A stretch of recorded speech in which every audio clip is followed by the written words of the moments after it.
shown up. It looks like we'll just have to start the third round without her. Who will we team up with this time?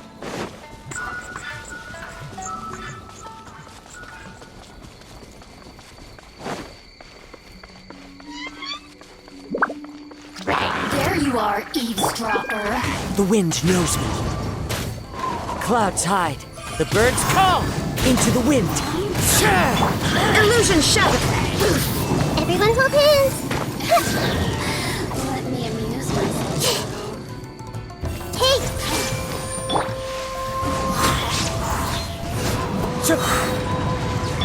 Behold! That's far enough!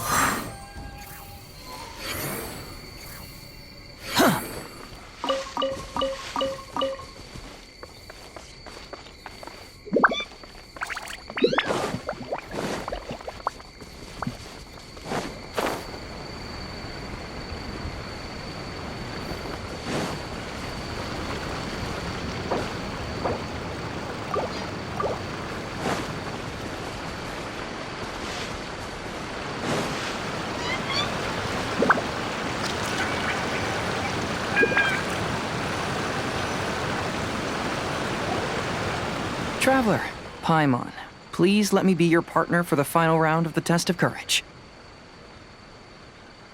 I'd like your assistance with this investigation, since you two are the only ones who have seen the alleged ghost. That's fine with Paimon. What do you think, Traveler? I have a few theories, but we don't have enough leads yet. There are some places I'd like to investigate first, so you two can accompany me. Sure. Where would you like to start? I want to go back to where we first met up. According to your accounts, you encountered the ghost there and passed out. I believe there may still be some clues there. Do we really have to go there? What if we're walking into a trap? Are you worried that she'll be waiting for us? If anything, that would make things easier. My worry is that we won't be able to find her. Honestly, it'd save me a lot of trouble if she were to show up on her own. Wow, Hazel, you're fearless. The more cases you see, the less afraid you become. Let's go.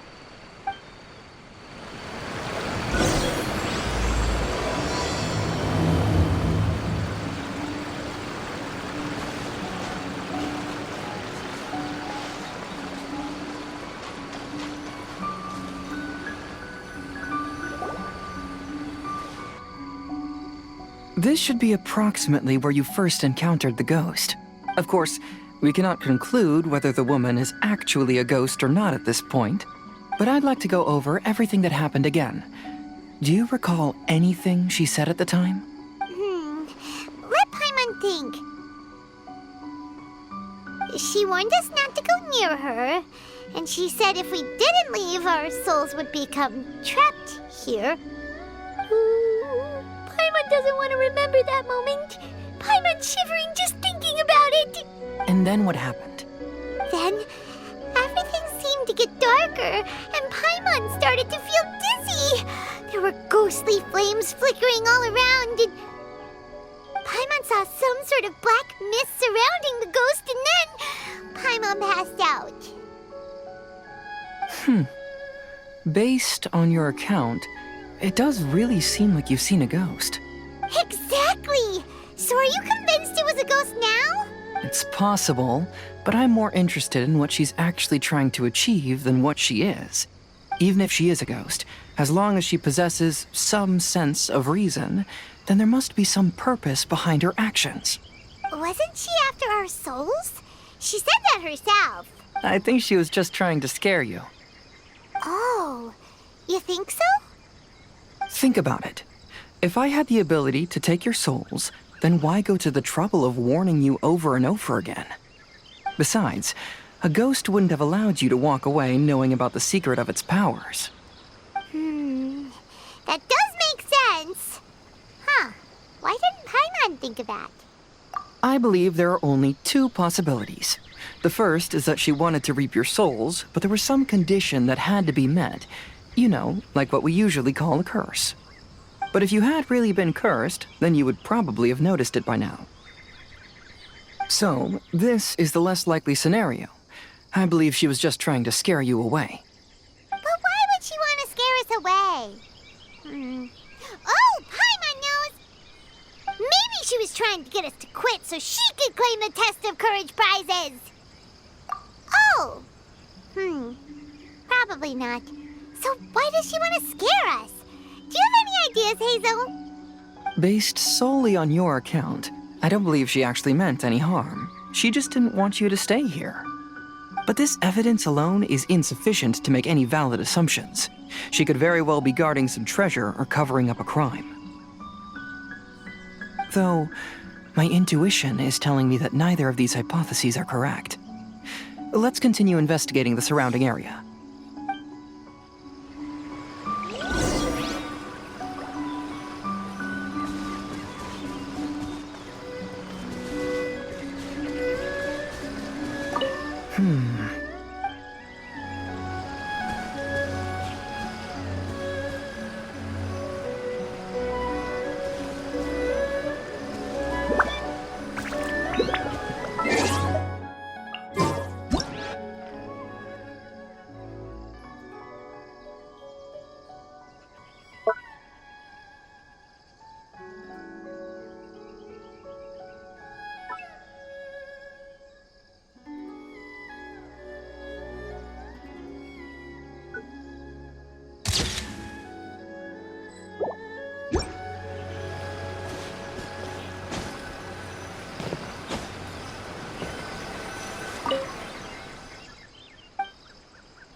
Have you found any leads yet?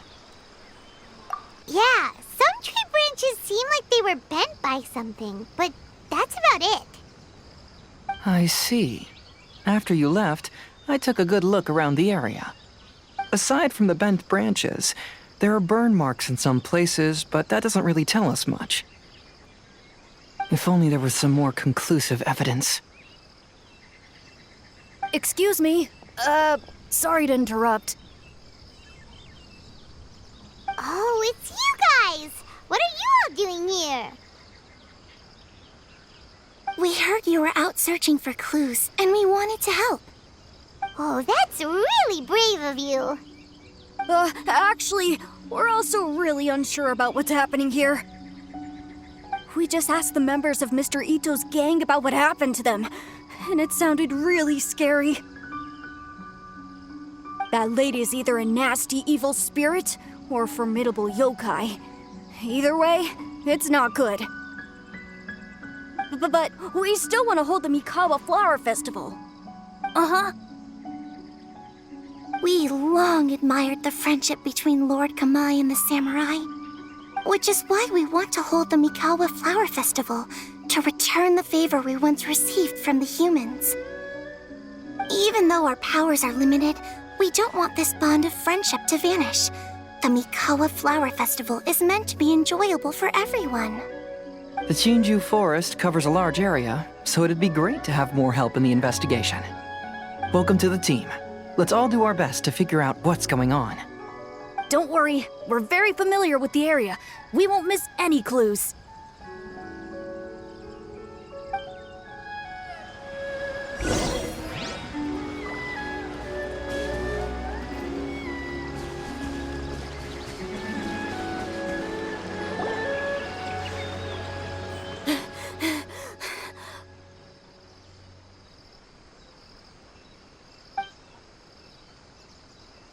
Look what I found down by the river! Huh? What is it? Is it a scrap of black cloth? I've never seen fabric like this before. This is a piece of shade cloth. Shade cloth? Yeah, It can effectively block out light and is used in a variety of settings, including stage performances. There's a rough tear in the cloth, probably caused by a sharp stone, or maybe some branches. Branches? Suppose that a large shade cloth was originally hung from a tree, bending the branches. When the shade cloth was removed from the tree, perhaps one of the corners caught and the branches ripped it, causing a small piece of black cloth to fall into the river. Either she didn't care, or she was in too great a hurry. Perhaps she had other things to handle at the time. But why would she hang shade cloth in the trees? I'm only speculating, but maybe she used it to create the atmosphere you experienced. Let's not worry about that for now. There's still many variables I haven't deduced yet. Next, I'd like to investigate the place where the Arataki gang encountered her. Do you know how to get there? Oh, I know the way. I asked the gang members where their encounter with the ghost happened when we were chatting earlier. I'll take you there. Good. Please lead the way. Let's go find out what's going on.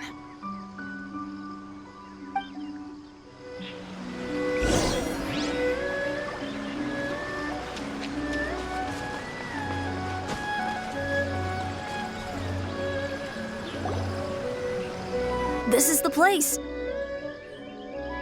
They claimed that as they passed through here, the area suddenly grew dark, and some ghostly flames appeared out of nowhere. Huh. What a coincidence. We saw the very same thing.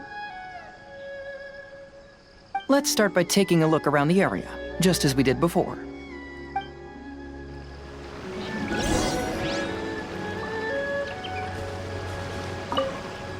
I found some sort of smashed ball under the tree. The inside of it looks like it was blackened by smoke, and it smells like fireworks.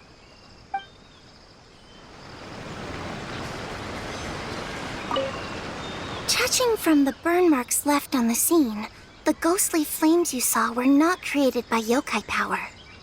Rather, they appear to have been caused by something flammable. I'm not sure what, though.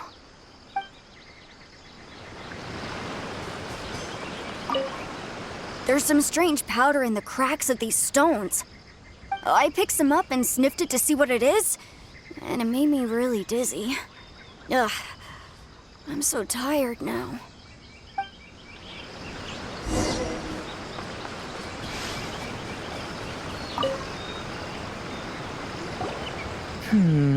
Similar scare tactics. And she didn't have the time to completely hide the traces. I believe we're closing in on the truth now. I'm almost certain that the woman you encountered was not a ghost. She possesses no extraordinary powers. She was merely scaring people with some small props she had set up ahead of time. Some small props? But can you really do all that with just some props? What we saw was absolutely terrifying. First and foremost, the test of courage contributed to the unsettling atmosphere here. You were initially frightened by your first encounter with these three yokai, and then shortly after, you ran into the mysterious woman. It was natural for you to be on edge.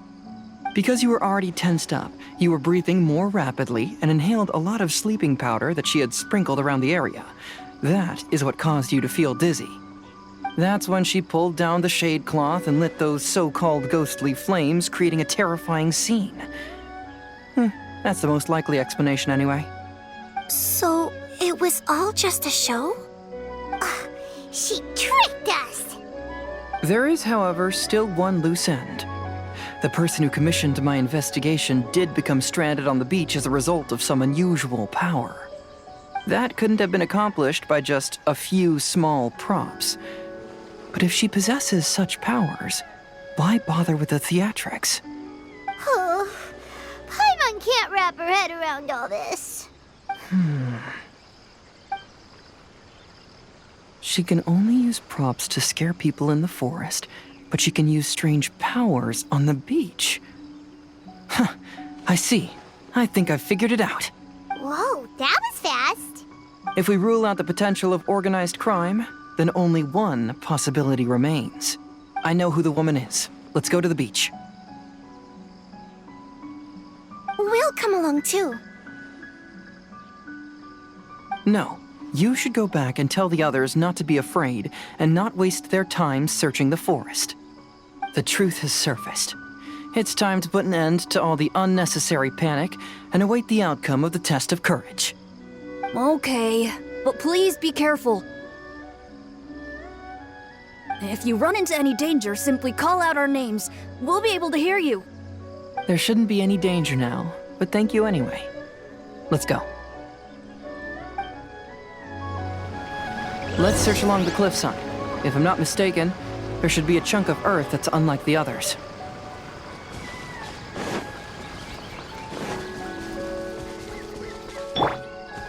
Shine down!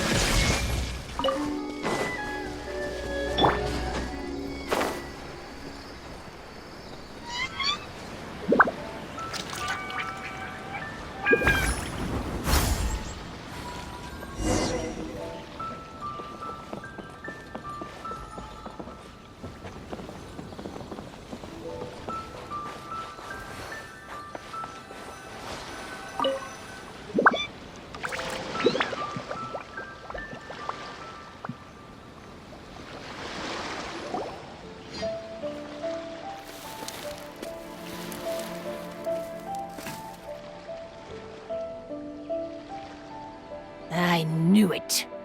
I knew that you would come find me here. There she is.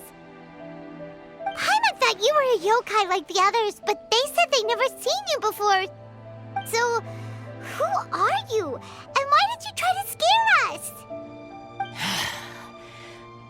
I have already warned you never to speak to me. If you don't leave now, then... She's terrifying! Hazel, it sure doesn't seem like she's using any props this time! Don't move. Just trust me. Your yokai power won't scare us. It will only hasten your demise. Yokai power? Huh? How did you know? You're a yokai that emerged from an object and assumed a human form outside of your own body. When this type of yokai is close to its own body, it can use some yokai power, but that ability weakens as it moves further away. And if the original body is destroyed, then the yokai that originated from it will likewise perish. Should I refer to you as a Hagoita spirit or Tsukumogami? Don't bother. You may call me Hanyuda Chizuru. That is the name I go by now. Chizuru, why do you want us to leave? If you're a yokai, you should understand why the other yokai want to interact with humans. Besides, we had a great time playing Akitsu Yugen together, didn't we? Just like the story of Kamai and the samurai. Yes, that's why. That's why I don't want you to be sad too. Sad? What do you mean? I'm sure the yokai have already told you of the story about Kamai befriending the samurai.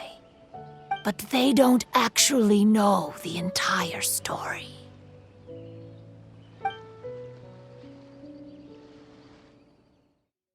The samurai was about 25 years old when they met at the festival. They met again 10 years later and remained friends. They spent time together drinking, traveling, and sparring. When they had first met, they merely respected each other, but 10 years later, they became best friends. After another decade, the samurai had reached the pinnacle of his swordsmanship and won their duel by a narrow margin. Kamai was so astonished by his defeat, he gave up drinking and began training to become stronger for their next duel. However, another 10 years later, Kamai did not meet the samurai. As it turned out, war had broken out in the south, and the samurai had gone to defend the border. Kamai was unconcerned. because 10 years was nothing in a yokai's lifetime. But when they met once again, Kamai discovered that the samurai was already 65 years old. He couldn't believe his eyes when he saw the samurai's gray hair and scars covering his body. Hey, old friend. Can you still wield the sword? I'm getting too old to fight. This time, I've come to say goodbye. I see. Then, how about one last game of Akitsu Hazara? All right. The samurai gave his best effort during the game, but had to quit halfway through because he was too weak. After putting down his agoita, Kamai remained silent for a long time before letting out a long sigh. What a shame. Their friendship started as something they looked forward to, and in just a few decades it turned into regret. Lord Kamai's appearance hadn't changed, but his dear friend in front of him had grown old. The joys of friendship gradually gave way to the pain of regret. People often say that those outside the situation can see things more clearly, and I learned a harsh truth after witnessing all of it. Everything that people come to regret is inevitably set in motion from the beginning. We yokai are different from humans. We have longer lifespans and different natures, but we share the same world. We interact with one another. We are drawn to one another, and will eventually part ways. When the dream ends, all that is left are sorrowful memories and lingering pain. Even a wise and seasoned yokai like Kamai felt sadness when it was time to say goodbye. Imagine what a pure and kind little yokai would feel. Oh. So, you mean... I was hiding on this beach, waiting for the last of my days. But those 3 yokai came and set up the Akitsu Yugen here, which woke me from my slumber. I didn't want them to approach humans with unbridled optimism and enthusiasm just because they'd heard the legend of Kamai and the samurai. That would simply be repeating the same mistake. Is that why you pretended to be a ghost? To scare all the people away from here? Oh, so you must be the one who trapped that guy on the beach. That was a little bit harsh, don't you think? My power has become pretty weak now, and most of the time I just use some props I've collected to scare people. I can't show myself when there are a lot of people around. But that jerk was greedy. He wanted to steal the decorations from Akitsu Yugen and sell them for a profit. That's why I used my yokai power, to teach him a lesson. Ah, so that's what happened. You have a strong sense of justice. By the way, how did you know the rest of the story about Kamai and the samurai? It's okay if you don't want to tell us. I've already figured it out. Your true form is this pair of Hagoita, isn't it? Hagoita? Oh, wait! So that means she's... The pair of Hagoita used by Kamai and the human samurai to play Akitsu Hazura hundreds of years ago. You gradually developed sentience after being influenced by great yokai power. You were the closest to witness their story. Even with the yokai power's blessing, the Hagoita have started to rot away after hundreds of years. You can't sustain yourself, so you were forced to rely on props to scare people. And if my theory is correct, this pair of Hagoita is also the item we need to find for the 3rd round of the test of courage. Excellent work. You figured it all out. Congratulations, little ones. You've passed the 3rd round of the test of courage. Miko? And the Shrine Maiden? Paimon thought you went missing. I apologize for causing you concern. It was actually Lady Yai's idea. Well, what did you think? Were you scared? Because fear is induced by uncertainty, the more chaotic the situation, the better. Having the event staff also mysteriously vanish only added to the uncertainty. I must say, I think this test of courage truly lived up to its name. So you're the one responsible for all the scary stuff. Hitomi, go tell the others that the test of courage has ended and that we have a winner.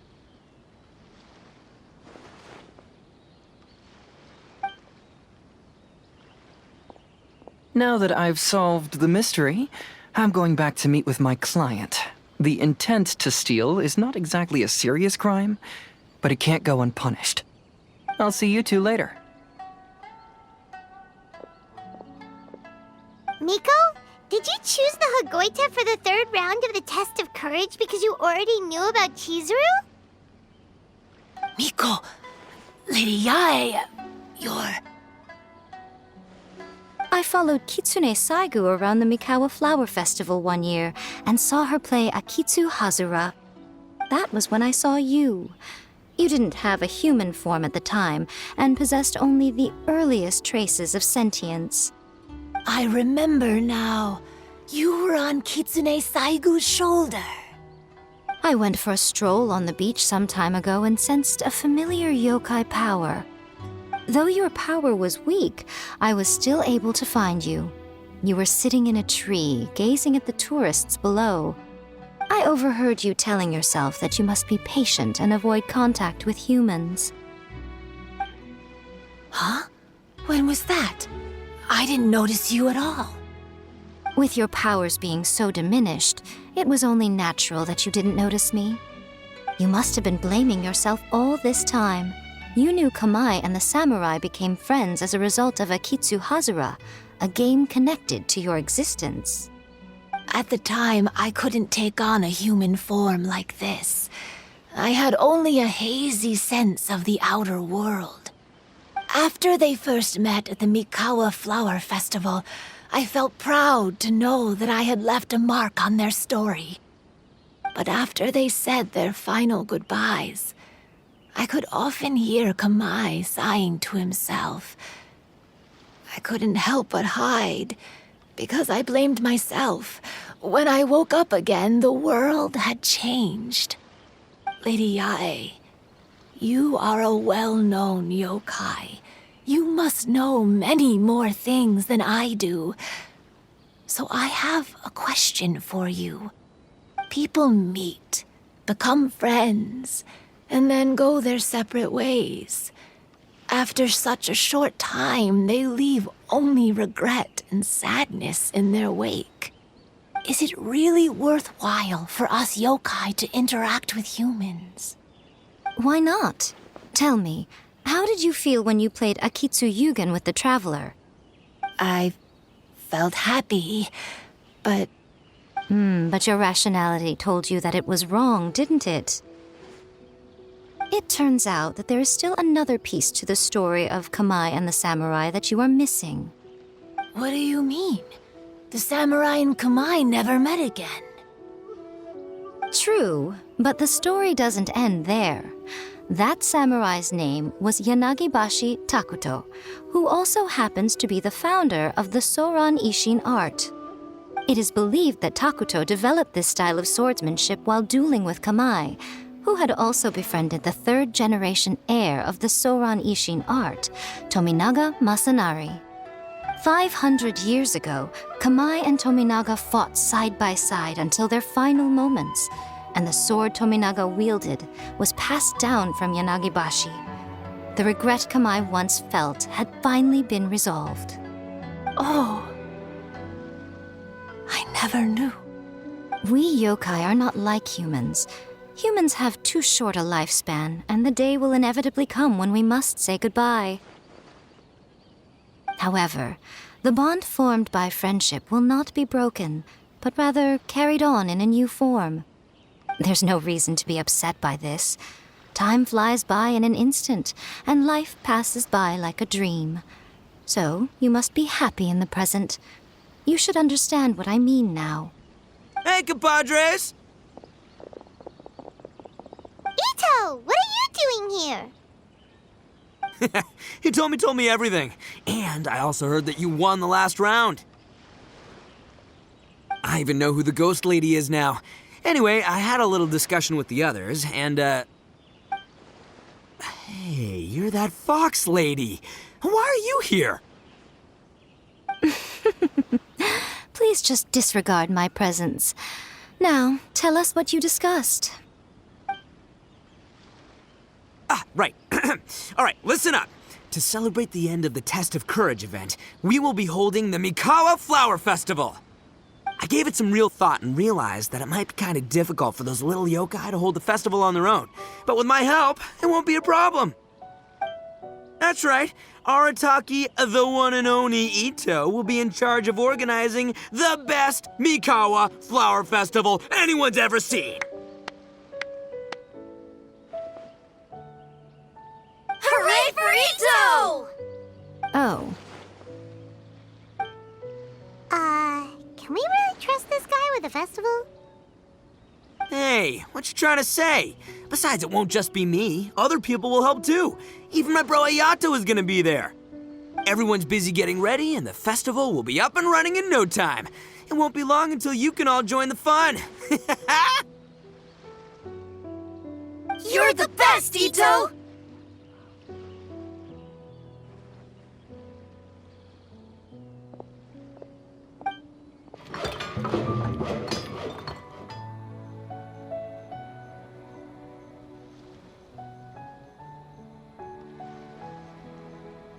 and what would a festival be without me?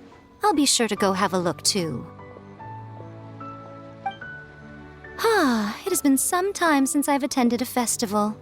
Fortunately, I brought sake with me. Paimon's gotta admit, Ito does have his moments. A festival, delicious food, count Paimon in!